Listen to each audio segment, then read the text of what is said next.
अब देखिए, नई दिल्ली में कल 14 मई और 15 मई को ब्रिक्स देशों के विदेश मंत्रियों की एक बहुत ही बड़ी और महत्वपूर्ण बैठक होने जा रही है। इस अहम बैठक में पश्चिम एशिया में लगातार बढ़ रहे गंभीर संकट और दुनिया भर में तेल और गैस की सप्लाई चेन पर पड़ने वाले इस खतरनाक असर पर सबसे ज्यादा चर्चा होने की उम्मीद है।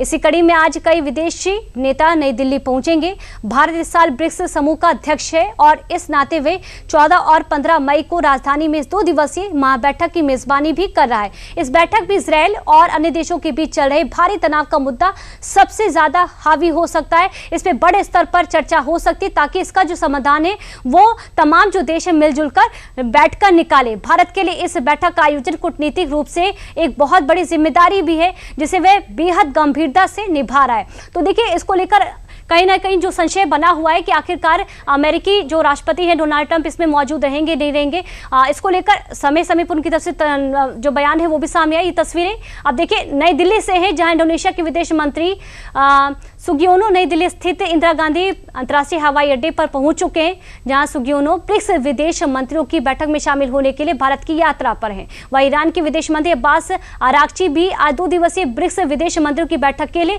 दिल्ली पहुंच रहे हैं। वे गुरुवार को होने वाली बैठक से पहले पीएम मोदी से मुलाकात कर सकते हैं।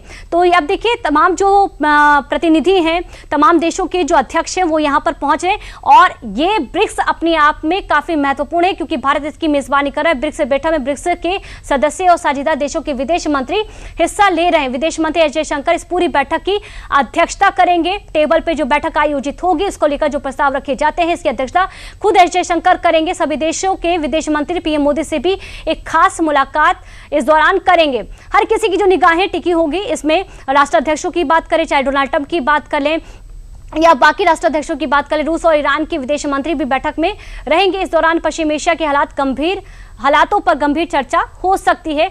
और अगर आप समझ लीजिए कि ब्रिक्स से एक बड़ा समाधान जब निकलता है मिडल ईस्ट को लेकर तो भारत का जो दबदबा है वो और मजबूत होगा। बैठक में वैश्विक मुद्दों के साथ साथ कई और मुद्दों पर चर्चा होगी। 15 मई को बैठक के दूसरे दिन सभी ब्रिक्स सदस्य और साझेदार देश एक बहुत ही खास सत्र में भाग भी लेने जा रहे हैं। और इसी खबर पर ज्यादा जानकारी के साथ रुद्र प्रताप दुबे हमारे साथ जुड़ चुके हैं जो कि खास जानकारी देंगे। रुद्र जी, ब्रिक्स सम्मेलन और भारत इसकी मेजबानी कर रहा है, क्या कुछ खास होने वाला है? पूजा जी, लगातार चौथा साल है कि जब भारत अध्यक्षता कर रहा है इस ब्रिक्स सम्मेलन की। दुनिया भर की उभरती अर्थव्यवस्थाओं का एक समूह है, एक ऐसा समूह जो 37% जीडीपी की हिस्सेदारी को लेता है और 40% आबादी को, विश्व की 40% आबादी वाले मुल्कों का एक समूह है। तो निश्चित तौर पर एक बहुत ही ताकतवर समूह है जो पश्चिमी देशों की मनमर्जी या दादागिरी के खिलाफ बनाया गया था। देखिए, इस ब्रिक्स समूह में इस बार बातें होंगी सस्टेनेबिलिटी को लेकर।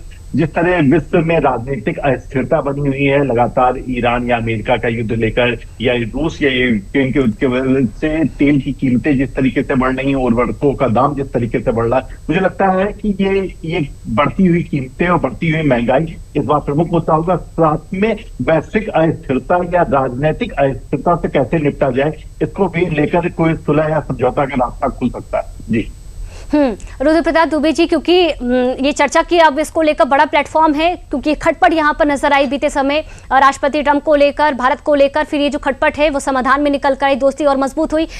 क्या राष्ट्रपति ट्रंप के साथ साथ और कौन कौन यहाँ पर मौजूद रहेगा? ये जो प्लेटफॉर्म है किस तरह से भारत के विकसित भारत के संकल्प को और मजबूती प्रदान करेगा? देखिए, अमेरिका और ट्रंप का तो इस बैठक से कोई लेना देना नहीं है, वो इससे दूर ही रहेंगे।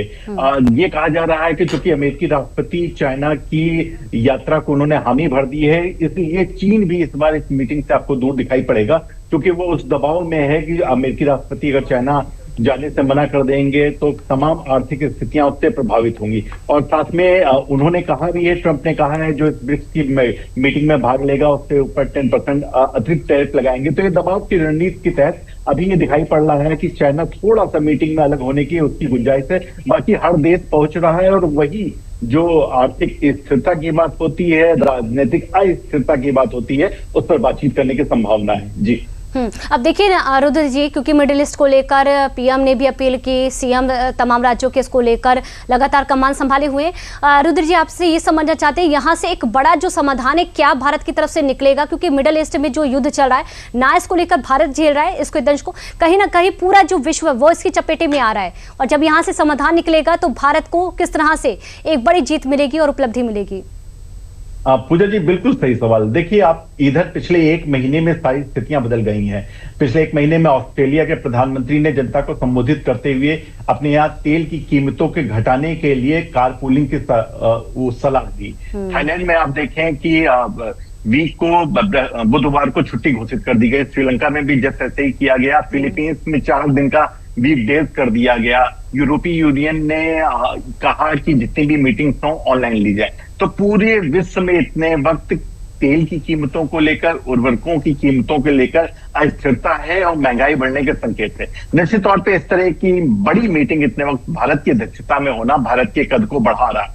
अब भारत के तरफ से जो प्रधानमंत्री ने जनता से अपील की है वो यहाँ पर कितनी कारगर साबित होती है, साथ में भारत कौन सा ऐसा सुझाव पेश कर पाता है, कौन सा ऐसा कॉमन प्लेटफॉर्म तैयार कर पाता है जहां पर विश्व की बड़ी शक्तियां मिलकर इस तरह के न केवल आह्वान करें बल्कि उसमें सफल होकर भी दिखाएं, तो ब्रिक्स अपनी उपयोगिता को और सार्थकता को और ज्यादा साबित कर पाएगा। जी रुद्र जी, क्योंकि ब्रिक्स अपने आप में काफ़ी बड़ा प्लेटफॉर्म होता है, किन किन बड़े मुद्दों पर, क्योंकि ये जो मुद्दे हमने डिस्कस किए, चर्चा की इस पर, इसके अलावा और कौन कौन से ऐसे सेक्टर होते हैं, हो सकते हैं और उन पर चर्चा होगी और व्यापक उसका क्या असर भी पड़ेगा? पूजा जी, तकनीकी नवाचारों को लेकर बड़ी चर्चा होने वाली है। सेमीकंडक्टर इंडस्ट्री एक ऐसी इंडस्ट्री है जो एशिया में बड़ी तेजी से डेवलप कर रही है। उस सेमीकंडक्टर इंडस्ट्री को लेकर तकनीकी आयात और निर्यात को लेकर, खासकर पेशेवरों से जुड़ी हुई समस्याओं को लेकर बड़ी बात हो रही है। रिसर्चर्स के लिए दुनिया को खोला जा रहा है। तीसरी, आर्थिक अस्थिरता से निपटने के लिए कैसे सारे देश आयात और निर्यात पर ड्यूटी को कम कर सकते हैं या एक साझा प्लेटफॉर्म विकसित कर सकते हैं। जिस तरीके से चाबहार बंदरगाह से स्थितियां प्रभावित हुई हैं, उसको लेकर भारत कैसे सबके साथ सहयोग कर सकता है। मुझे लगता है ये एक बड़े मुद्दे हैं जो ब्रिक्स में इस बार आपको डिस्कशन जिस पर होता हुआ दिखाई पड़ेगा। पूजा जी, रुद्र प्रताप दुबे जी, बहुत बहुत शुक्रिया तमाम जानकारी के लिए।